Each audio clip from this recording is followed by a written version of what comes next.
Salut à tous, c'est Milo. Aujourd'hui on se retrouve pour une nouvelle vidéo. Dans cette vidéo, je vais t'apprendre à comment bien affûter ton couteau à sushi.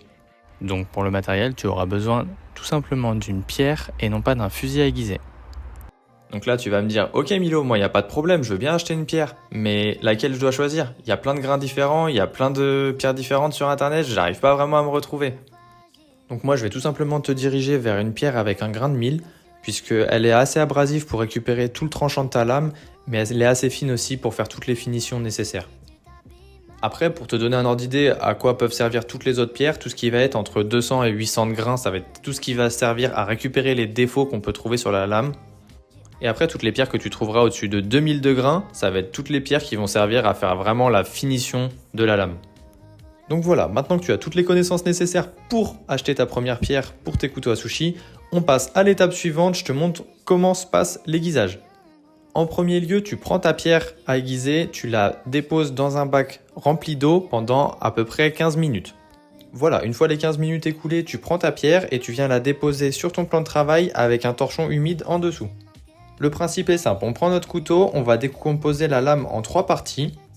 Sur chacune de ces parties, on va venir faire une trentaine d'allers-retours. Et ensuite, on retournera la lame et sur le verso, on fera environ une dizaine d'allers-retours. Allez, on est parti, on prend notre couteau, donc on l'incline à 15 degrés environ. Et on commence à faire une trentaine d'allers-retours sur la partie haute de la lame. Ensuite, on va venir faire de même avec la partie centrale de la lame et la partie basse.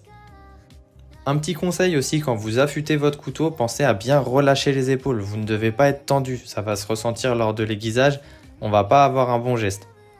Une fois les 3 parties bien aiguisées sur le côté biseauté, on peut retourner le couteau et on va venir délicatement, sans trop de pression, venir faire une dizaine d'allers-retours sur le verso du couteau.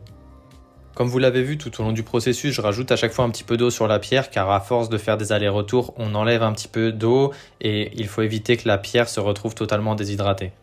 Voilà, maintenant que le couteau est aiguisé des deux côtés, on peut passer au test final. On prend une feuille de papier. Et voilà, comme vous avez pu le voir, le couteau est bien aiguisé. Donc si tu suis le même processus, il n'y a aucune raison que tu n'arrives pas au même résultat. Comme tu as pu le voir, il n'y a rien de bien compliqué. Ce que tu dois juste retenir, c'est de bien relâcher tes épaules et de ne pas appuyer sur ta lame de manière inutile. Ça va se faire tout seul si tu suis le processus que je t'ai montré dans la vidéo.